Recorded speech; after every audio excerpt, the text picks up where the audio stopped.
자, 우리 지난 시간까지 지금 우리 계속 중세 수도원 역사, 수도원 영성을 보고 있잖아요. 지난 시간까지 우리 이렇게 동로마 수도원하고 요 서로마 수도원이 어떤 그런 부분의 역사들을 쭉 보았어요. 오늘은 요 수도원 개혁기라고 요 부분을 좀 보도록 하겠습니다. 12세기 이후부터 요 수도원 12세기 이후부터 한 14세기 요 사이를 제가 이렇게 수도원 개혁기라고 이렇게 명명을 했는데 요 개혁이라는 말은 수도원 개혁기라는 말은 그 어디에서도 이렇게 찾아볼 수는 없어요. 뭐 교회 역사 가운데도 기독교 교회사도 들으면 이게 여기 이 시기를 뭐 수도원 개혁기라고 이렇게 말하지는 않아요. 근데 이게 수도원 개혁기라고 이렇게 붙인 것은 요거 순전히 제 시각이에요. 순전히 제 시각이고 제가 붙인 말이에요. 수도원 개혁기라는 거는. 신학교에 가서도 그 어떤 뭐 이렇게 교회사 책도 요 시기를 뭐 수도원 개혁기라고 이렇게 명명하는 데는 없어요. 그러면 왜 제가 이 시기를 개혁기라는 어떤 말로 이렇게 표현을 했는가 하면 요 시기에 특별히 이렇게 나타나는 게 이게 탁발수도사, 탁발수도원이라는 이런 형태의 수도원들이 등장하거든요. 여러분 이게 탁발수도사라는 말 들어보셨어요? 네, 탁발수도사. 요 시기에 이 탁발수도사, 탁발수도원 이런 운동이 일어나면서 이 서구 교회 또 서구 이 수도원의 어떤 그런 방향을 완전히 바꿔놓아요. 예, 완전히 바꿔놓는데 요 탁발이란 말은 어떤 말인가 하면 이게 국어를 통해서 생계를 유지한다는 의미예요. 탁발이라는 거는 국어를 통해서 생계를 유지한다는 말이에요. 우리가 인도나 이런데 인도 뭐 불교나 이런 산업 불교들은 이렇게 밥그릇을 가지고 이렇게 아침이면 이렇게 끼니 때마다 이렇게 집들 앞에 가서 밥을 빌어 먹잖아요. 빌어 먹고 가서 뭐 이렇게 뭐 기도해든지 그런 것처럼 구걸에 먹는다는 거예요. 이게. 그러니까 이게 수도사들이 구걸에 먹으면서 이렇게 복음을 전하는 이런 형태가 요 시기에 이렇게 등장하거든요. 이런 형태가 등장하면서 이 중세 이 수도원과 교회의 어떤 방향, 영적 방향을 아주 이렇게 확 틀어놔요. 그래서 요거는 제 나름대로 요 시기를 수도원 개혁기라고 표현하자 이렇게 생각하고 제가 요 시기를 이렇게 수도원 개혁기라고 명명했거든요. 자, 그러면 요 개혁기가 되게 되는 어떤 요 개혁기의 어떤 수도원들을 들여다보기 전에 왜 요 시기에 이게 수도원이 개혁기의 어떤 현상을 겪게 되는가 하는 어떤 그런 사회적인 배경을 먼저 좀 이렇게 들여다보고 이게 교회들을 구체적인 탁발 교회들을 좀 들여다보는 게 좋을 것 같아요. 중세는 이 종교 계급 사회였어요. 종교 계급 사회. 이렇게 수도사 그다음에 성직자, 평신도 이런 식의 어떤 종교 계급 사회였거든요. 여러분 왕도 평신도예요. 아멘이십니까? 대통령도 평신도예요. 이런 계급 사회였다는 거죠. 이때는 왕보다 이 성직자가 계급이 더 올라가는 어떤 더 이렇게 영적으로 급수에 있게 쳐주는 어떤 그런 분위기였다는 거죠.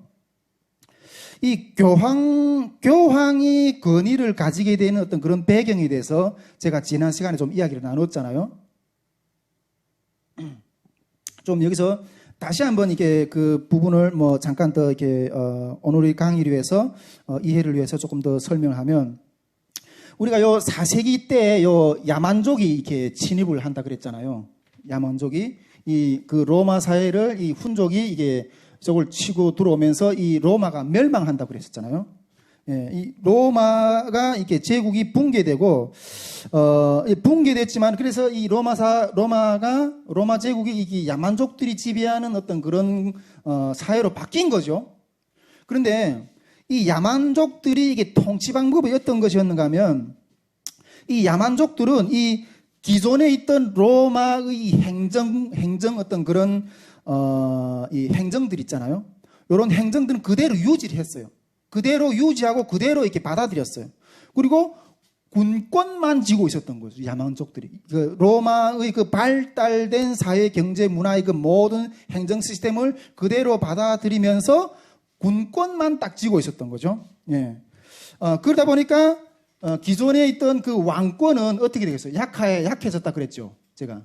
기존에 쥐고 야만족들이 침입해서 그 왕권은 약화된 상황 가운데서 제가 옛날에는 이 콘스탄틴 대제가 로마 사회 그 기독교를 국교로 받아들이면서 이 로마 사회가 기독교 국가가 되는 것 가운데 어쨌든 그 왕권이 이때 당시는 왕권이 강해졌는데 이 야만족들이 침입해서 이 왕권이 무너지고 그러다 왕권이 약해졌다 그랬잖아요. 그러면서 그 가운데 이 수도원 운동들이 일어나면서 이 교권이 일어나는 어떤 상황을 제가 지난 시간에 이렇게 말씀을 드렸잖아요. 근데 이런 상황 가운데서 중세는 이 교황권이 이렇게 막 올라가게 되는 거죠. 교황권이 막 이렇게 올라가게 되면서 이 교황권이 나중에 이 왕을 막 세우기도 하고 이게 왕을 이렇게 폐위시키기도 하고 교황이 그랬어요. 중세는. 예, 그만큼 이 교황권이 이렇게 철저했고 이때는 철저한 종교 계급 사회였던 거죠.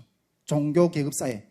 이게 아까 앞에서 이야기했지만 수도사라든가 성직자라든가 평신도라든가 어쨌든 이런 계급이 있는 거죠. 종교 계급적인 어떤 그런 부분들이 있었던 거죠.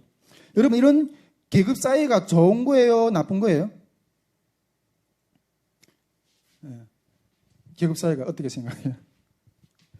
어쨌든 우리 그 인도에도 이게 카스트 제도가 있잖아요.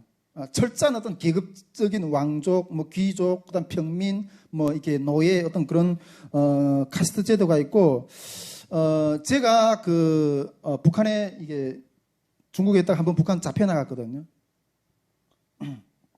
북한에 이렇게 잡혀 나갔을 때 그 감옥에 있다가 이렇게 풀려 나오면서 그 청진 어떤 그 시장에서 꽃제비들하고 같이 조금 이렇게 지내는 적이 있었는데 꽃제비들끼리 그렇게 빌어먹으면서도 그 북한 정권에 대한 그 프라이드가 얼마나 강한지 자기 빌어먹어도 이제 장군님이 이제 우리나라가 이제 회복이 되면 우리 북한 주민들 5개 계급으로 이렇게 나눈다고 나눌 거라고 막 이렇게 이야기하더라고. 지금 북한에 뭐 노동자 계급이 있고 뭐 농민 계급이 있고 무슨 몇 계급이 더 있겠는지 모르겠지만은 이렇게 북한을 정부에서 충성했던 자들하고 충성하지 못했던 이 어려운 시기에 충성하지 못했던 자들하고 이렇게 해서 5개 계급으로 나눈다는 거예요. 그래서 무슨 계급으로 나누면 그렇게 5개까지 나눠질 수 있을까? 저는 속으로 그런 이렇게 생각했던 적도 있는데 우리가 이 조선시대도 우리나라 역사도 조선시대도 이게 신분제도 이게 얼마나 그 신분제도의 이런 열악한 상황 가운데서 이렇게 천민들 이런 사람들께 많이 고통을 당했어요. 근데 어쨌든 중세를 보면 그런 철저한 종교 계급 사회였다는 거죠. 종교 계급 사회. 이해되십니까? 예. 그런 철저한 종교 계급 사회였는데, 근데 12세기 요때부터 와서 이렇게 좀 사회적인 환경이 좀 달라져요. 이때 변화되는 사회 환경이 어떤 병행이 변하는지 이때 도시의 상업이 발달이 되고 그 다음에 이게 학문이 발달돼요. 이때 계몽주의 사상이 이때부터 이렇게 계몽주의 어떤 그런 부분들이 이렇게 일어나잖아요. 도시의 어떤 상업이 발달되고 그 다음에 이렇게 대학이 등장하고 그 다음에 이때 당시 이렇게 스콜라주의 철학이 이렇게 발달하면서 이게 지식의 발달, 이게 문명의 발달이 확 일어나게 되는 거죠. 이때. 그러다 보니까 이때 당시 이게 계급 사회였는데 이 중상층들이 형성이 돼요. 중상층들이. 이걸 보니까 이 나라가 좀 이렇게 튼튼해지려면 이게 중상층들이 그 어떤 나라든지 이게 중상층들이 튼튼해야 이게 국가도 이게 좀 튼튼해지지 않는가 그런 생각을 좀 해보게 되는데 이때 당시 이게 중산층들이 생겨나게 돼요. 이런 문화 발달, 이런 학문의 발달 이런 것들이 되면서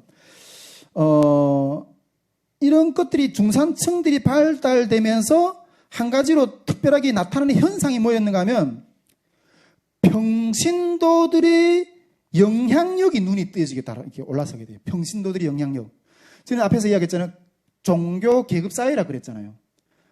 수도사, 성직자, 뭐 평신도 이런 계급 사회였는데 이 중산층들, 즉 이 평신도들의 눈이 이게 그 인문 어떤 그런 발달로 인해서 이게 눈이 띄어지게 되는 거죠. 예. 여러분 이 평신도들이라는 건 전에는 이게 낮은 계급이었어요. 예. 낮은 계급이었는데 이런 평신도들이 더 교육을 받고 그리고 또 더 도시적이 되고 또 부유해지고 여행도 아주 자유롭게 하고 상업이 발달하고 이게 이 평신도층이 이게 두터워진 거죠. 깨어나게 되는 거죠. 그러다 보니까 이 전에는 이 그 종교 계급 사회였는데 이 평신도층들이 이게 두터워지다 보니까 이 평신도들이 요구가 일어나게 돼요. 평신도들이 요구가. 우리 북한도 지금 철저한 계급 사회인데 지금 북한에서 배급을 주는 그러다 보니까 이게 계급 사회 됐는데 개인들이 힘이 시장을 통해서 힘이 세지잖아요. 그러니까 개인들이 힘이 세지다 보니까 개인들이 힘이 올라오게 되고 정부를 이렇게 향한 어떤 그런 반발의 목소리가 이렇게 일어나는 것처럼 이 평신도들은 옛날에 이게 하층 계급들이었는데 이 중세에 이렇게 도시 문화가 발달되고 인문주의가 발달되면서 이 평신도들이 눈이 깨어나게 되고 이 평신도들이 이게 신앙의 요구도 또 새롭게 나타나는 어떤 그런 모습을 보게 돼요. 평신도들이 어떻게 요구했는가 하면 그들은 이제는 세속 속에서 영적인 삶을 살아나는 방법을 이렇게 요구하게 돼요. 세속 속에서. 예.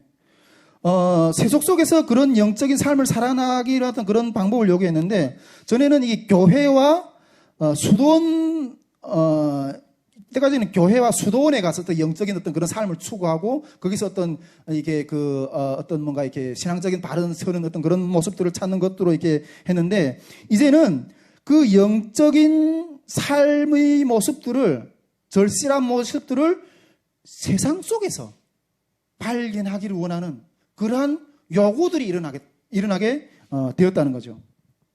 즉, 이 세계가 이 세계가 정당한 하나님의 영역이라는 것을 받아들이라는 요구.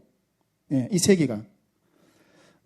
전에는 도시가 그들이 이제는 이 세계가 그 하나님의 그 영역이라는 것을 좀 인정해야 되는 어떤 그런 신앙적 요구. 즉, 이 도시가 옛날 이 은자들이 이 수련했던 그런 사막과 같은 그런 사막에 가서 영성을 이뤄냈잖아요. 그런데 그런 사막에서 영성을 찾아내는 것이 아니라 이 도시 속에서 영성을 찾아내는, 예, 이제는 도시가 그들이 사막이 되고 가정이 그들이 동굴이 되고 그리고 시장이 마귀의 유혹에서 그리스도인의 삶의 모델을 세워내는 그런 요구가 일어나게 되는 그런 요구가. 여러분 이거는 전통적인 어떤 신앙의 어떤 추구의 모습하고 충돌이 되거든요. 여러분 우리가 왜 수도원을 계속 이렇게 배우고 있어요? 정통적인 수도원은 세상과 멀리 하는 거예요. 할렐루야. 수도원은 세상 밖에 나가서 그 신앙의 어떤 공동체를 세워가지고 집을 세워서 거기서 영성을, 세상은 더럽기 때문에, 세상은 어둡기 때문에 수도원은 그렇게 세상 밖에 나가서 했던 것이 수도원 영성이었어요. 그리고 그것이 이렇게 세상 멀리 하는 것이었는데 이제는 이 세상 속에서 그 영성을 찾기를 원하는 평신도들이 이런 요구가 일어나게 됐다는 거죠. 할렐루야. 네. 그래서 이 중세 이후에 그런 평신도들이 요구로 인해서 새롭게 등장했던 것들이 서로 이런 요구를 통해서 그런 요구를 맞추기 위해서 이 서구교회가 방향을 틀어요.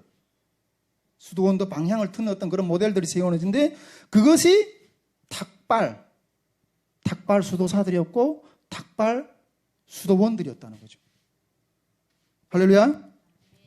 이 탁발 수도사들의 삶은 세상 속에서 살면서 양식을 구걸하면서 복음을 전하는 것. 우리가 어떤 예수전도단이라든가 이런 그런 팀들이 훈련하는 걸 보면 이게 훈련 기간을 또 마치고 이게 그 전도 훈련을 하잖아요. 그래서 전도 훈련할 때 아무것도 가지고 가지 않잖아요. 아무것도 가지고 가지 않으면서 어떤 지역에 가서 하나님 마음 주시는 대로 가서 이렇게 가서 복음을 전하고 거기 가서 이렇게 밥 얻어 먹고 거기서 이렇게 주숙하기도 하면서 그렇게 훈련시키잖아요. 그런 것들을 겪어보신 적 있나요? 여러분, 이게 중세 탁발 수도사들이 구걸하면서 복음을 전하는 그런 모습들이었거든요. 네. 근데 이들이 정신은 예수님께서 사람들과 함께 계셨다. 예수님께서는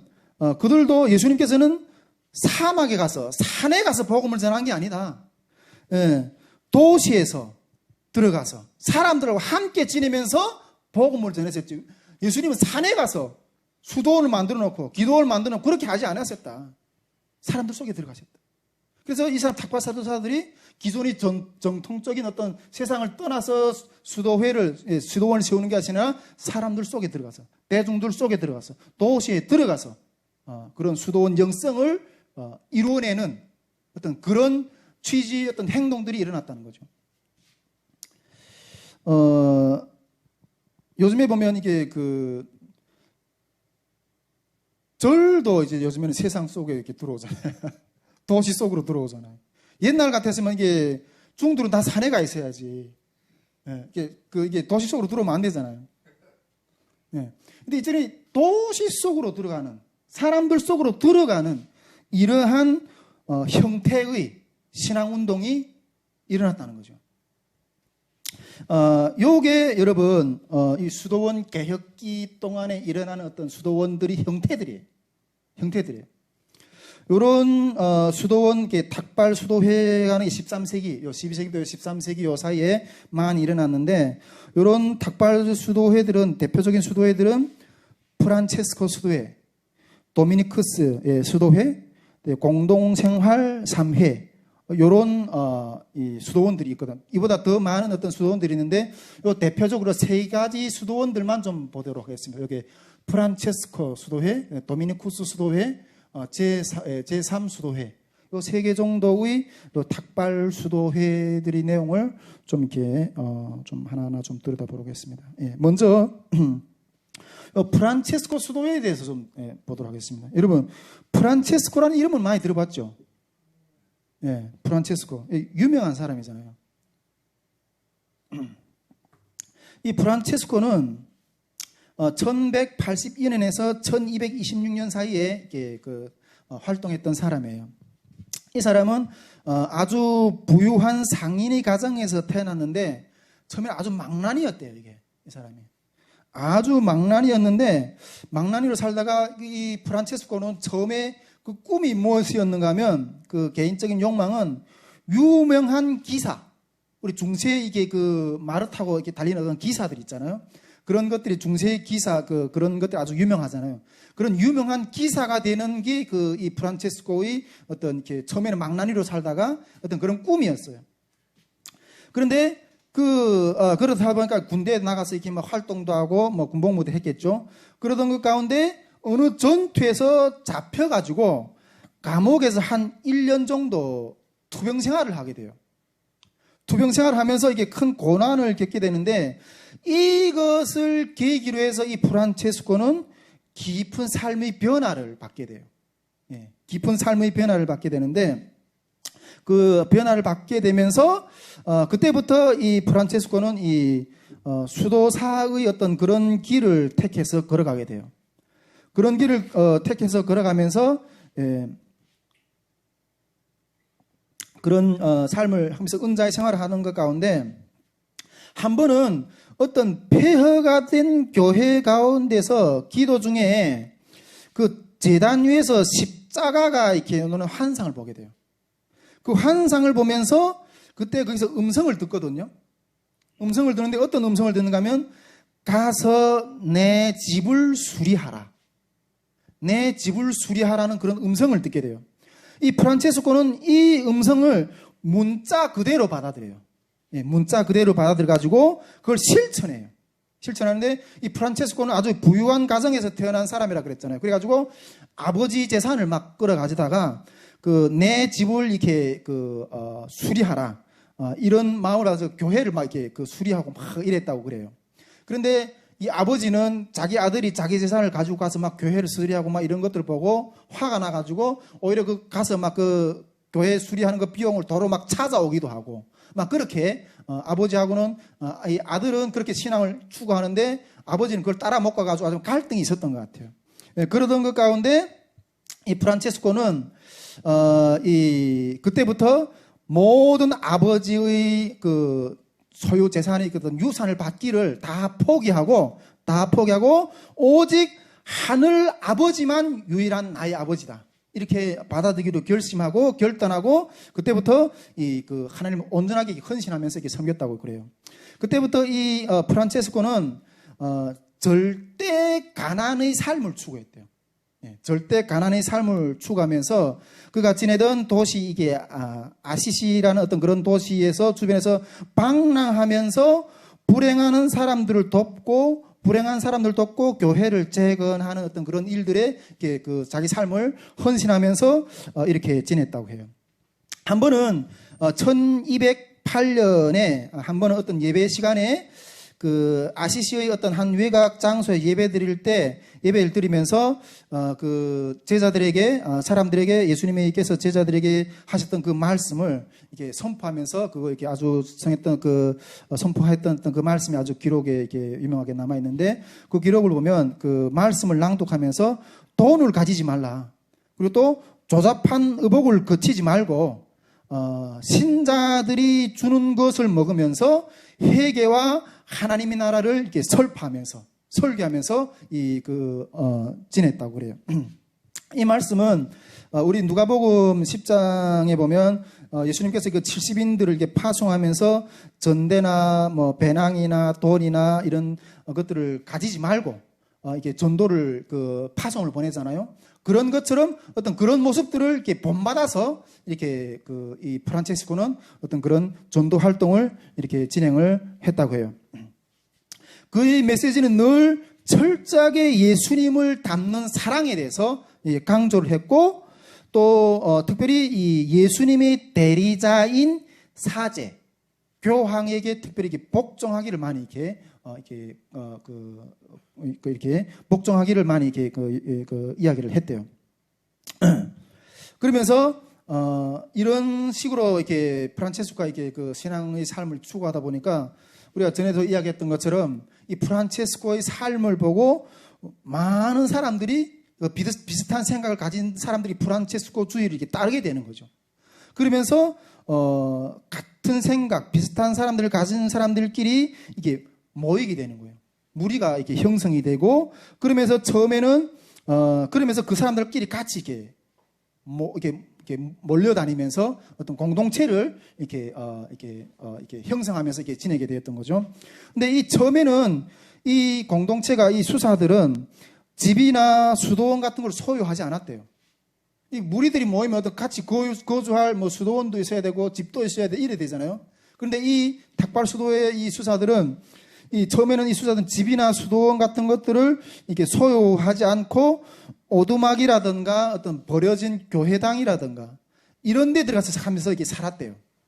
자기를 따르는 어떤 그런 무리들과 함께 수도원이나 이런 것 집을 짓는 게 아니라 오두막 같은 데 이런 데 머물면서 이렇게 지냈고 그러면서 이게 사역을 열심히 했고 그러면서 이게 가난한 자들에게 설교하고 또 어떤 면에서는 이게 무슬림들에게 복음을 전파하기 위해서 이 적진들 속에 찾아 들어가서 복음을 이렇게 전하기도 하고 막 그랬대요.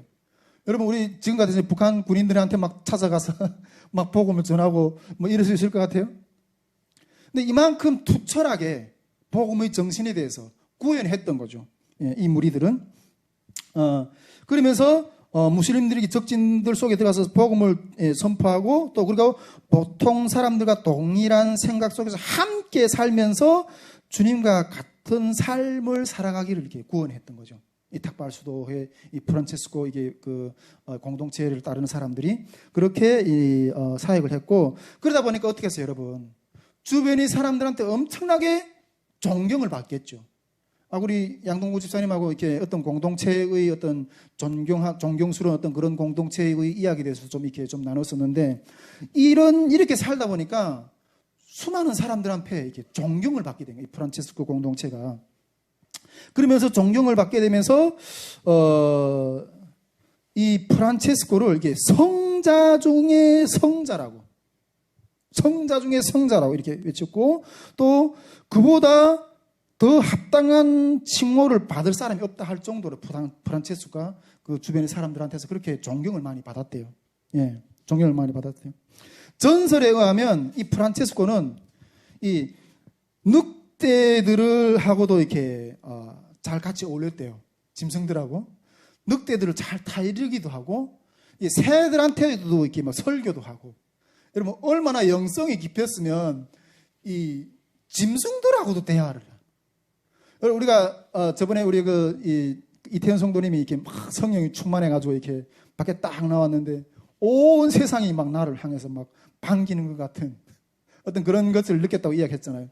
정말 그래요. 이렇게 성령이 충만할 때는 모든 만물이 나하고 대화하는 것 같은, 예, 그런 어떤 충만함을 느끼는, 이 프란체스코가 그랬다는 거죠. 늑대들하고 새들 향해서 이렇게 설교를 했다는, 예, 그렇게 했대요. 그리고 이 사람이 삶의 마지막에는 예수님이 상처를, 성훈을 이렇게 입기도 했대요. 우리 예수님이 십자가에 못 박혀 죽이신 어떤 손에 십자가에 못 박혔잖아요. 그런 이 프란체스코의 손 가운데 직접 예수님이 손 못 박혀 죽은 그 흔적이 나타났다는 거예요. 옆구리도, 예수님 옆구리 창을 찔리셨잖아요. 프란체스코가 얼마나 경건했으면 그런 흔적까지도 예수님이 경험시키게 하셨다는 거예요. 나중에는 그 흔적이 진짜 아파가지고 그것으로 이렇게 심시심 앓다가 죽었다 그래요. 예. 그 정도로 이 사람이 그렇게 경건했대요. 이 프란체스코가. 그러다 보니까 이 사람이 주위에 많은 사람들이 모였겠죠. 예. 그러는 것 가운데서 이 프란체스코가 이게 사람들이 많이 모이니까 공동체를 이렇게 세워야 되죠. 그런데 중세 때는 어떤 수도원이나 공동체를 세우려면 교회의 교황한테 가서 이게 승인을 받아야 된대요. 설교를 하려도 수도원의 어떤 수사가 어떤 설교를 하려도 교황청의 허락을 받아야지만 나가 설교할 수 있어요. 중세는. 어떤 수도원 공동체라다 이런 것들을 세우려면 이 교황의 승인을 받아야 되는데, 처음에는 이 교황이 한테 가서 이 사람들이 너무 많이 모이니까 이렇게 수도원 하나 이렇게 좀 세우게 해달라고 허락을 받으러 가서 승인을 요청했는데, 처음에는 그것들을 이 승인을 요청하지 않았대요. 이게 허락을 안 해줬대요. 허락을 안 해줘가지고 그런데 한 번은 교황이 결국 두 번째로 이렇게 승인을 안 해줬는데, 교황이 한 번은 꿈을 꿨대요. 교황이 어떤 꿈을 꿨는가 하면, 어떤 가난한 사람이 무너져가는 로마의 건물을 이렇게 떠받치고 있는, 예, 무너져가는 로마의 건물을 떠받치고 있는 어떤 그런 꿈을 꿨대요. 여러분, 이 로마가 얼마나 어마어마한 이 땅이에요. 이 어마어마한 제국이에요. 그런데 이 로마 제국이 유지하는 거는, 이 로마 제국이 지탱하는 힘은 그 가난한 자가 그 건물을 떠받치고 있다는 거예요. 그 꿈을 딱 보고, 이 교황이 이 프란체스코를 그 꿈을 꾸고서 이렇게 이 프란체스코 공동체가 세워진 걸 허락해 줬대요. 여러분, 이게 대단하지 않아요? 이 나라가 어떻게 유지되는 것 같아요? 대한민국이. 세계가 어떻게 유지되는 것 같아요? 여러분, 교회의 기도가 이게 떠받치고 있는 거예요. 할렐루야. 그 영적인 모습을 교황한테 보여준 거예요. 프란체스코는 그 가난한 탁발, 정말 거지 같은 사람이 찾아와서 우리가 공동체를 세우겠으니까 허락해달라고 하는데, 외적으로 봤을 때는 별 볼 일이 없고, 그래서 그냥 거절했는데 하나님이 계시를 주신 거예요. 그 교황한테. 그 거지가 이 로마를 떠받치고 있는 그 그림을 보여줘가지고, 그 계시를 보여줘서 허락해 준 거예요. 그래서 이 프란체스코가 그때 그 교황한테 이 수도원을 세우는 것들을 이렇게 허락을 받아가지고, 그때부터 이게 수도원을 세우고, 수도원을 세우는데, 그 수도원에서 수도원 규칙을 세워가지고, 뭐 간단한 수도원 규칙을 이렇게 써가지고 거기에다가 이게 복음서의 내용들을, 우리가 앞에 수도원들에 대해서 보면 수도원 규칙에 대해서 아주 이렇게 강력한 어떤 그런 부분들을 쉬운 것들을 이야기 나눴잖아요. 우리 나중에 다음 주는 이거 수도원 규칙들, 수도원 영성들에서 더 이제는 역사를 쭉 봤는데 실제 그 수도원 안에서 진행된 영성을 중에서 어떤 영적인 모습들을 자기 수련을 위해서 영적인 신앙을 위해서 이렇게 하는 것들을 다음 주에 좀 들여다볼 건데 그런 수도원 해칙들을 이렇게 만들고 이렇게 있었다는 거죠. 이렇게 보다 보니까 이 프란체스코 수도원이 급속도로 성장하게 돼요. 예. 급속도로 이 14세기 때는 이 급속도로 성장하면서 14세기 초에는 이 프란체스코 수도원이 서유럽 가운데 1,400개나 세워졌대요. 프란체스코 수도원이 1,400개나. 이 프란체스코 수도원에서 이렇게 일어난 어떤 대표적인 학자들이 여기서도 많이 배출됐는데 학자들을 보면 이게 보나벤투라든가 오캄, 스코투스, 요게 초기 스콜라주의 학자들이 어떤 그런 부분들이 그런 유명한 학자들인데 이 보나벤투라라든가 이 오캄이라든가 철학자에 보면 이게 이 오캄이 어떤 칼날이라는 어떤 그 유명한 어떤 그런 이 이론들이 있거든요. 이런 학자들도 이 그 프란체스코 수도원에서 이렇게 배출되기도 하고 어떤 그런 역사가 있었다는 거고요. 이렇게 해서 이렇게 그 프란체스코 수도원에서 좀 이렇게 들여다봤습니다. 자, 이제 두 번째로 이 도미니쿠스 수도회에 대해서 좀 들여다봅시다. 이 도미니쿠스 수도회도 이 12세기에 비슷한 상황 가운데서 이 도미니쿠스 수도회가 이렇게 새겨지게 되는데, 요 12세기경에 이 중세교회에 심히 영향을 주는 이단들이 많이 생기게 돼요. 예, 이단들이 많이 생기는데 그 이단들 가운데 대표적인 이단들이 카타리파라든가 도발파와 같은 어떤 이런 이단들이 이렇게 많이 일어나게 되는데, 이런 이단들이 일어나는 모습을 보고 이 도미니쿠스가 이렇게 많이 충격을 받아요. 이단들이 일어나는 것들을 보고.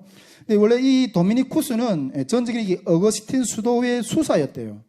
그런데 이 1206년에 로마로 여행하던 가운데 이 카타리파라든가 도발파와 같은 그런 이단들을 목격하게 되는 거죠. 그러면서 이 이단들이 이렇게 그 교회를 비진리로 이 교회를 물들게 하고 진리를 떠나게 하는 이런 모습들을 보면서 이렇게 아주 이렇게 충격을 받아가지고 이걸 좀 이렇게 잘 다스려내야 되겠다. 이걸 잘 이렇게 분별할 수 있는 어떤 그런 사역을 해야 되겠다. 이런 생각을 가지고 우리 수도의 수사들도 이게 교황청에 가서 어쨌든 공회에 요청을 해요. 우리 설교자 설교를 할 수 있도록 이런 것들을 좀 허락해달라고 요청을 해요. 근데 처음에는 이게 승인 요청을 못 받았대요. 승인 요청 못 받고 이렇게 거절당했는데, 그러던 중에 1217년에 결국 이게 승인을 받아가지고, 중세도 아까도 이야기했지만 중세에 설교를 하려면 교황청이 그 허락을, 대중들한테 설교를 하려면 이 교황청의 허락을 받아야지 이렇게 가능하다 그랬잖아요. 근데 어쨌든 그러다가 1217년에 그 설교를 할 수 있는 그런 이 허락을 받아가지고 이 도미니쿠스 그 공동체가 뭐 사람들이 뭐 얼마 안 되는데도 불구하고 그 구성원들을 각 지역에 이 도미니쿠스는 파송해가지고 그 이단들이 어떤 교리나 어떤 그런 진리나 이런 것들을 연구해가지고 그것을 틀렸다는 것들에 대한 어떤 이 연구들을 해가지고 이게 파송해가지고 자기들이 어떤 이게 공동체의 어떤 그런 훈련시켜서 파송해서 이런 설교를 시키는 어떤 그런 가서 그 이단들을 이렇게 방패를 하는, 이단들을 이렇게 방어를 하는 어떤 그런 사역을 감당하기 위해서 자기 수사들을, 공동체 수사들을 이렇게 파견하고 어떤 그렇게 했다고 해요. 그러던 중에 이 수사 설교와 관련된 수도회를 이렇게 건립을 하게 돼요. 도미니쿠스 수도회를 이렇게 건립하게 되는데, 이 수도회를 건립하게 되는데, 이 수도회 안에서 어떤 특별한 여러 가지 특징들이 있는데, 그런 것들을 좀 들여다보면, 특별히 이때는 이 탁발과 집단적인 청빈을 이렇게 정신으로 이렇게 내삼아요. 그때 당시 이게 그 탁발 정신이 이렇게 좀 많이 이렇게 흥황하는 어떤 그런 상황이라고 저 앞에서 이야기했잖아요. 그렇기 때문에 이 도시 빈민수가 있는 어떤 그런 사람들 가운데 들어가서 이렇게 같이 생활하게 하면서 또 당시에 사회적으로나 도덕적으로 접근하기 위해서 이게 탁발 수도의 어떤 그런 문화, 그런 어떤 방향, 어떤 이런 것들을 그런 이 선교 방향을 이렇게 쓰면서 그런 방향을 하면서 이렇게 이들이 기본적으로 이렇게 우리 그 프란체스코 같은 거는 그들하고 같이 삶을 살면서 이렇게 신앙으로 세워내는 것들 이렇게 주석적인 목적을 했자면, 이 도미니쿠스 수도회 같은 경우는 그런 가난한 사람들 가운데 들어가서 설교로서, 우리가 바울이 이렇게 설교를 통해서 영혼을 얻어냈던 것처럼 이 도미니쿠스 수도회는 그런 설교를 통해서 사람들 속에 같이 살면서 그들이 영혼을 주님 앞에 돌려오게 하는, 돌이키게 하는 어떤 그런 쪽으로 이렇게 목적을 많이 삼고 이렇게 사역을 많이 했대요. 그들이 정신은 상대적으로 이 수도에는 좀 이게 기속적인 경향이 좀 있긴 했어요. 이렇게 우리 학문이라는 건 여러분 뭔가 이렇게 가난한 사람들이 학문할 수가 있어요? 그렇지는 않잖아요. 그래서 뭔가 조금 삶이 어떤 여유가 있어야 공부시키잖아요. 저도 우리 북한에 있을 때 우리 오형제였지만은 그 큰형을 하나 이렇게 공부시키기 위해서 온 가족이 이게 다 뒷바라지를 했어요. 쌀이 강 가정에 이렇게 한 사람이 이게 공부를 하나 해낸다는 게, 이 가난한 사람들은 공부를 못 하거든. 근데 이 도미니쿠스 수도회 같은 경우에는 이단들 연구하고 막 이러다 보니까 상당히 어느 정도 이게 학식이 있는, 어느 정도 좀 이렇게 부유한 어떤 그런 층의 어떤 사람들이었다고 볼 수가 있는 거죠. 즉 이들은 이 수도에는 좀 기속적인 경향이 있지만은 어쨌든 그들의 이상은, 그들의 목표는 세상과 분리된 어떤 명상적인 삶. 그들이 수도원이라는 거는 이렇게 그 세상과 분리돼 가지고 산에 들어가서 명상하면서 자기 신앙을 지켜내는 거잖아요. 근데 이 도미니쿠스 수도의 정신은 물론 좀 이렇게 기독적인 경향이 있지만은 이런 세상과 분리된 명상적인 삶이 아니라 사람들 속에 들어가서 같이 살면서 그들이 필요를 채워주고 봉사하고 또 이렇게 그 진리 말씀으로 가르치고 또 이런 쪽으로 이렇게 정신을 많이 이렇게 방향을 틀어가지고 이렇게 활동을 했다는 거죠. 또 한 가지 특징은 이들은 이 도미니쿠스 수도회는 항상 이게 학문에 언제나 열심히 득심했어요. 학문에. 아까 우리 프란체스코 수도회 같은 건 어쨌든 가난한 자들과 함께 이렇게 지내는 여기에 많은 초점이 있었지만은 이 도미니쿠스 수도회 같은 경우에는 아까 이단들이 어떤 그런 활동에 이렇게 좀 이렇게 그 방지를 하기 위해서 출발했던 것처럼 이 이단을 이렇게 분별을 하려면 연구가, 성경에 대한 연구가 많이 필요하고 어떤 그거에 대한 어떤 그런 것들이 많이 필요하기 때문에 어쨌든 이들은 어쨌든 학문에 언제나 열심히 있었고, 대학 도시들에서 많이 활동했고, 그러다 보니까 이 학문이 폭이 많이 넓어지게 돼요, 이 사람들은. 학문이 폭이 많이 넓어지고. 그러다 보니까 이 중세 시대에 이단들이 많이 이게 등장할 때는, 중세 시대에 있던 교회들에서, 교양청이라는 교회들에서 그 이단들이 어떤 심판관들로 많이 활동을 했대요. 이 도미니쿠스 수도의 사람들은 그런 식으로 이렇게 그들이 학식을 가지고 그들이 어떤 그 무장된 말씀을 가지고 이 이단들을 분별하는 어떤 그런 도구로 많이 이렇게 쓰임을 받은 어떤 그런 부분들이 좀 특징하고 있고, 이 도미니쿠스 수도의 교세는 14세기가 되면 한 약 600개의 수도원이 세워지게 된다 그래요. 한 600개 정도의 수도원이 있고 그 개 중에 4분의 1은 여자 수도원이었대요. 여자 수도원. 예. 이 도미니쿠스 수도회 가운데서 이렇게 배출된 대표적인 학자들은 알베르투스라든가 토마스 아퀴나스. 여러분, 이 토마스 아퀴나스는 이 중세 이 신학을 세운 신학의 어떤 그런 뼈대를 세우는 되게 어마어마한 대학자거든요. 근데 이런 학자들이 이 도미니쿠스 수도에서 이렇게 배출되게 됐다는 거죠. 그리고 이 에크하르트라고 하면 이 신비주의자거든요. 이 중세의 이게 신비주의가 이게 이 도미니쿠스 수도회의 여기서 배출된 이 에크하르트를 통해서 중세 이게 신비주의가 아주 꽃을 피우는 어떤 그런 지경을 열게 되는 어떤 그런 부분들이 있었다는 것을 이렇게 말씀드리게 됩니다. 자, 이렇게 해서 우리 도미니쿠스 수도회에 대해서 보았고, 자, 이제 제3수도회에 대해서 좀 이렇게 보려고 하는데, 제3수도회라고도 하고, 공동생활 형제회, 자매회라고도 이렇게 해요.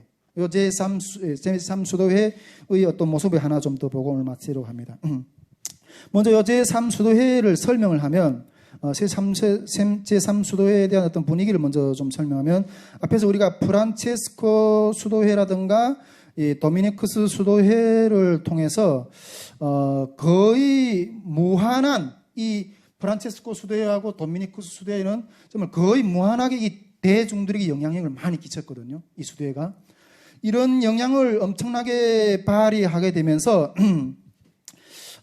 왜냐하면 아까도 이야기했지만 이 수도회들은 이전의 수도회들하고 달리 이게 대중들 속에 들어왔기 때문에 엄청난 영향력을 발휘했던 거죠. 그 결과를 통해서 이 프란체스코 수도회라든가 도미니쿠 수도회의 어떤 대중 속에 들어오는 어떤 그런 결과들을 통해서 평신도들이 신앙이 크게 강화돼요. 할렐루야. 네. 평신도들이 신앙이 크게 강화돼요. 저도 요즘에도 좀 그렇게 생각하거든요. 우리가 한국 교회가 부흥하려면 평신도들이 살아야 돼요. 평신도들을 물론 이렇게 목회자들도 깨워내야 되지만은 역사를 보면 평신도들이 역사를 부흥일으켜 세웠어요. 이 평신도들이 어떤 이게 사역은 목사님들만 하는 거야. 이게 아니라 여러분 평신도들이 일어나서 사역을 변화시켰다니까요. 이 평신도들이 크게 강화되는 거죠. 평신도들이 신앙층이 강화되면서 그들이 활동이 활발해지게 되는 거예요. 활발해지게. 여러분 이렇게 되다 보니까 주교와 일반 성직자 영역이 축소돼요. 평신도들이 일어나면 어떻게 되겠어요? 교회 목회자들이라든가 이런 계급이 어떤 활동 영역이 축소되겠죠. 안 그래요? 그래서 어떤 면에서는 평신도들이 활동을 못해도 많이 누르는 부분도 있다고 저는 생각이 돼요. 날개를 달아줘야 돼요. 근데 이 평신도들하고 일반 성직자들 가운데 이게 긴장이 생기고 이끌다 보니까 평신도들이 확 일어나다 보니까 일반 주교라든가 일반 성직자들이 영향력이 축소되면서 불편해지는 어떤 그런 현상이 나타나게 되는 거죠. 예, 그런 현상이 나타나게 되는데 어쨌든 그런 현상이 나타나지만은 그런 것 가운데 이 제3회의 수도원 형태들이 이렇게 일어나게 되는 거죠. 요 제3회의 수도원 형태들은 요들은 일상에서 생활을 하면서 남녀들이 일상에서 생활을 하면서 자기 직업에 종사하면서 일을 가지고 직업 종사하면서 금식하고 기도하고 예배하고 자선을 베푸는 어쨌든 준수도원적인 어떤 그런 생활을 신앙생활의 행태를 이렇게 일으키게 되는 거죠. 여러분 기도하고 금식하고 예배하고 뭐 이렇게 하려면 목회자가 돼야죠. 수도원에 대해서 수사가 돼야죠. 그런데 이런 모습을 그런 기도원이나 들어가서 하는 그런 사람들만 하는 게 아니라 일상생활 속에서 살면서 준수도사적인 어떤 그런 삶을 살아내는 이런 모습들이 일어나게 되는 거예요.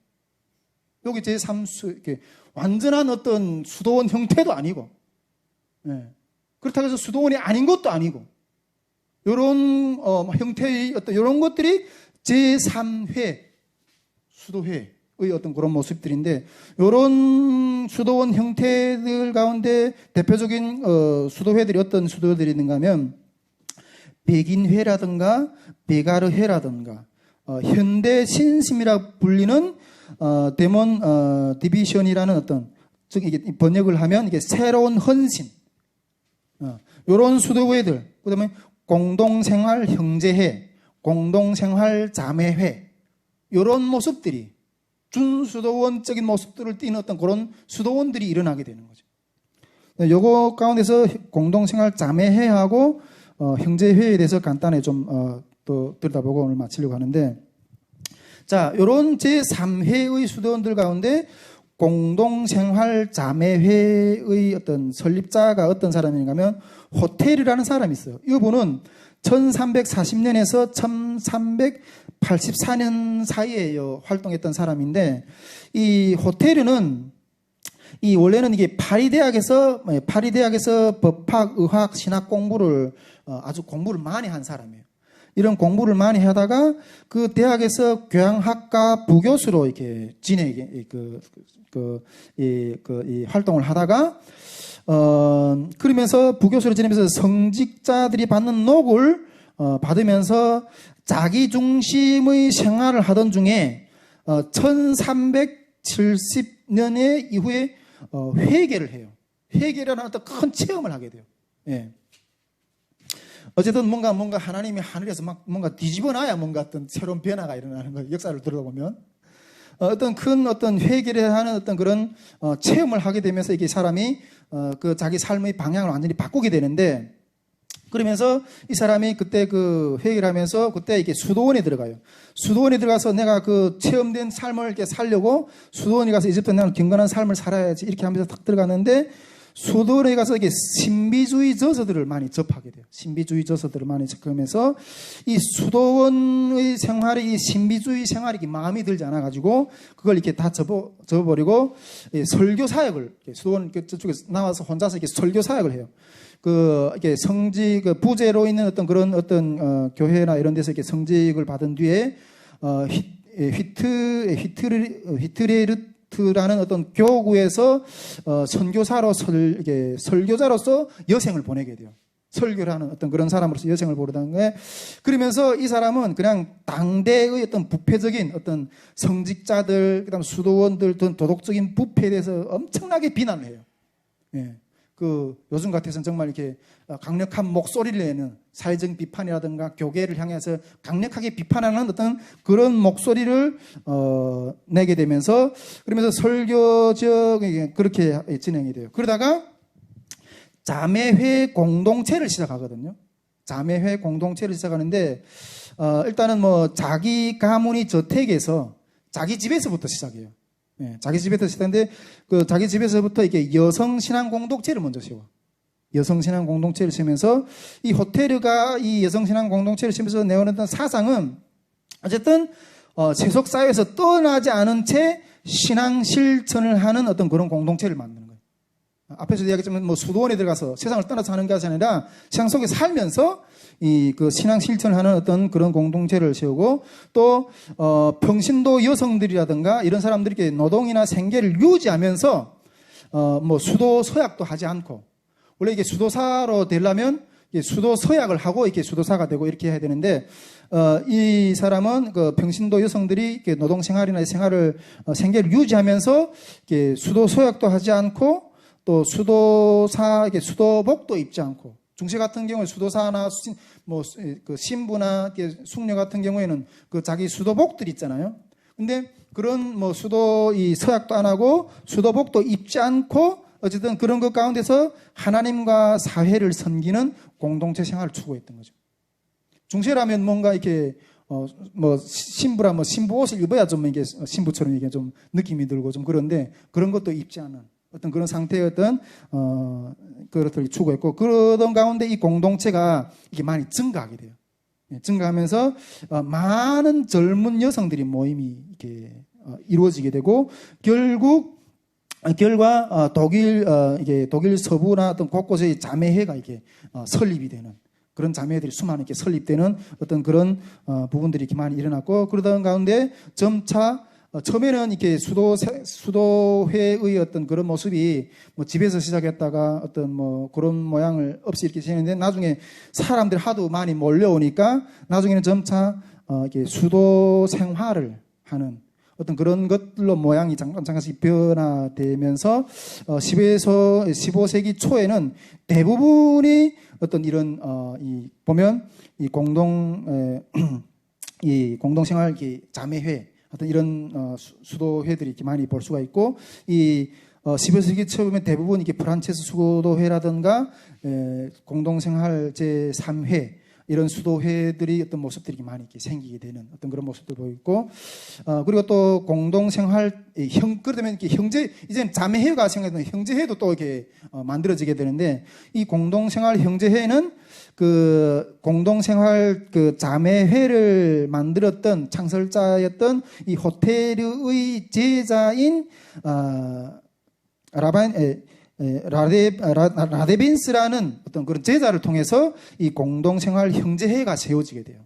예, 공동생활 형제제가 되는데 그들이 멤버들은 이 형제 단원들하고 이 형제 단원들은 이 공동생활 형제 단원들은 예 없이 대학이라든가 신학 교육을 받지 않는 사람들이었대요. 예.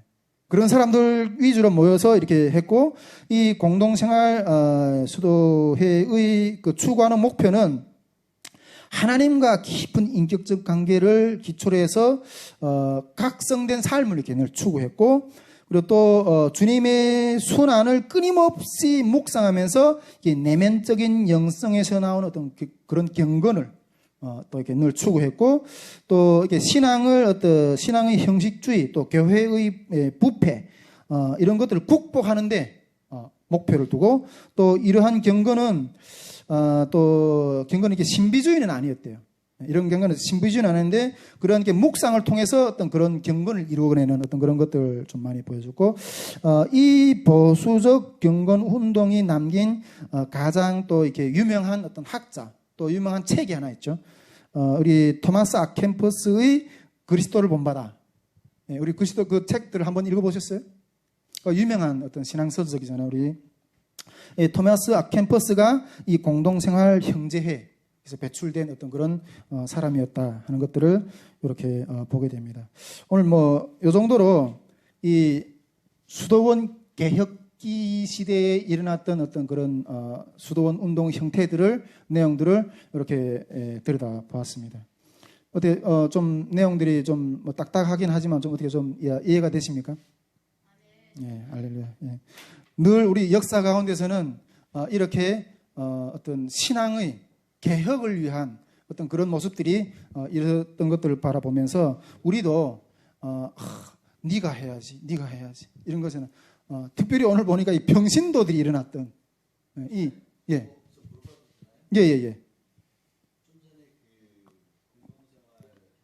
예. 그렇죠. 예.